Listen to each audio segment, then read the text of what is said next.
call if I kill any pain. Look what you got.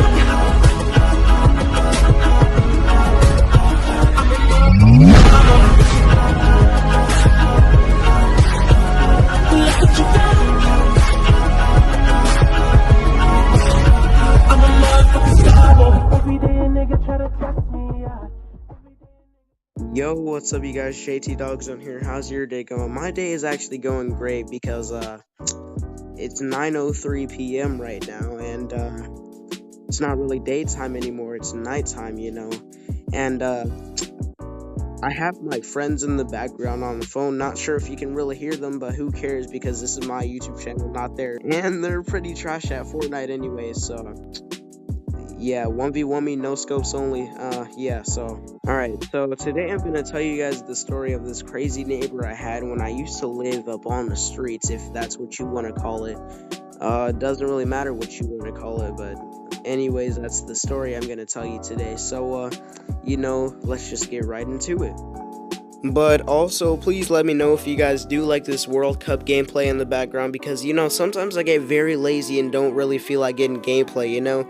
It happens to all of us, happens to most of us, happens to some of us, you know? But seriously, please let me know, even though none of you guys will. But seriously, let's get right into my crazy neighbor. Okay, so I used to live over in, like, I guess you could call it the hood. It doesn't really matter. It's what most people might call it. But anyways, I used to live over around like a hood area. You know, a few times I would hear gunshots going off, you know.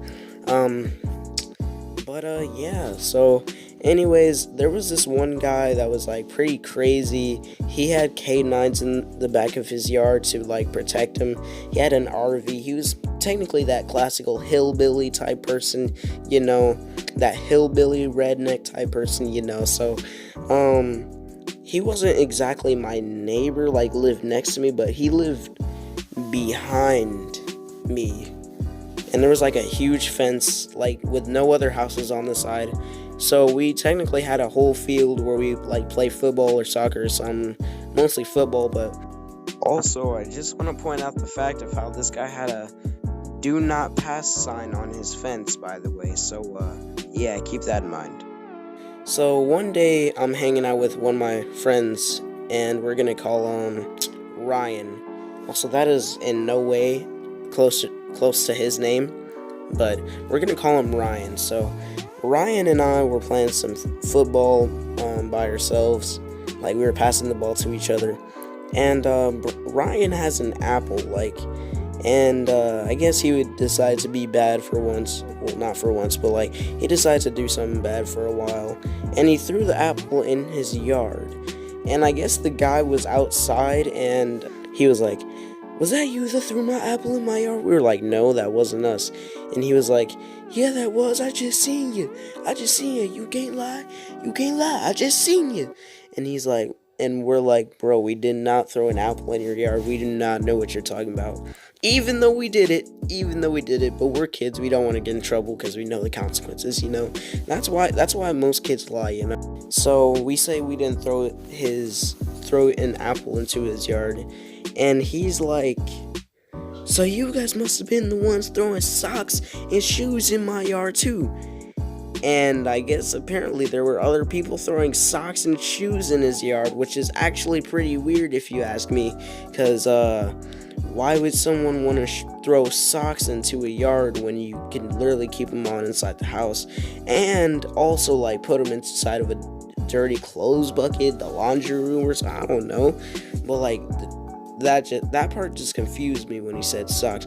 And then he starts saying stuff like, "You know, my canines will actually bite you if you guys were to come on this yard." And we're like, "Bro, we weren't even on your yard, so you can like chill out.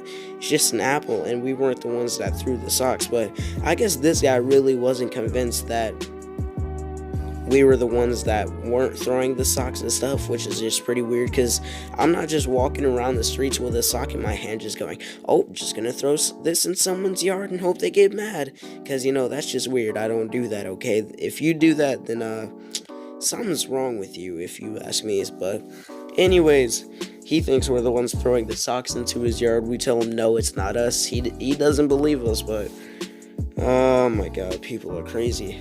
So anyways, he starts saying like stuff like we threw the socks in his yard, and like we're like, no, we didn't, bro, chill out, please, like for real.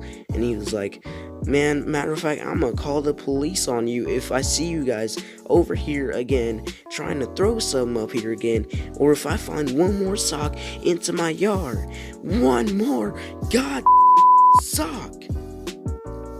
Yeah, so at this point I'm just like, okay, this guy is a lot crazier than I expected, because some people want to throw socks into his yard, which is really isn't normal for people to do, but I guess that's what people did to his yard. But the night comes by, I'm like, yo, Ryan, do you think that guy's actually gonna call the police? Like, and why would he think we threw the socks, you know? Like, we're trying to figure this out, because like this guy was actually crazy from what I know.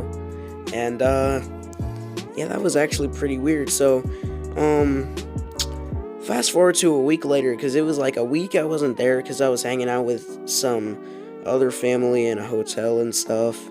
And Ryan comes up to me, he's like, bro, he apologized and gave me and you this huge bag of candy. And I'm like, you for real? He's like, yeah, I'm serious. And turns out Ryan actually took the candy for himself, you know. And you know, like, he didn't exactly take it for himself, but he kind of shared it with the neighborhood, and then took it into his room. I'm like, yo, dude, did you save some for me? He's like, yeah, there's a few in there. It's in the closet. So I go into the closet, and it's like this huge bag, and half of it is gone. I'm like, dang, you really shared it with the neighborhood that much? Like, the neighborhood I live in now, there's not as many neighborhood kids. Like, me, my sister, and my cousin are the neighborhood kids. Like, that's it. We're the neighborhood kids, and that's it. Nobody else. Like, there used to be, but they moved. Like, so I guess there's not much to do anymore. We just ride bikes and stuff and do nothing. But anyways, so like, he apologizes, and I'm like, oh, well, that's cool. I guess we don't gotta worry about him anymore. And he's like, nope, guess not. So, moral of the story, if you are a hillbilly, redneck, drunk addict, and people are throwing socks in your yard, and you find somebody throwing an apple in your yard, well, first off, if they're throwing socks in your yard, you should probably start thinking of the things you started doing, you know. And secondly, if you think a couple of teenage kids are the ones throwing the socks in your yard because they threw an apple for a joke, then that's just another thing that makes you crazy. But I'll see you guys next time in the next video, because I am running out of time. But have a great day. See ya. Be sure to like and subscribe. Peace.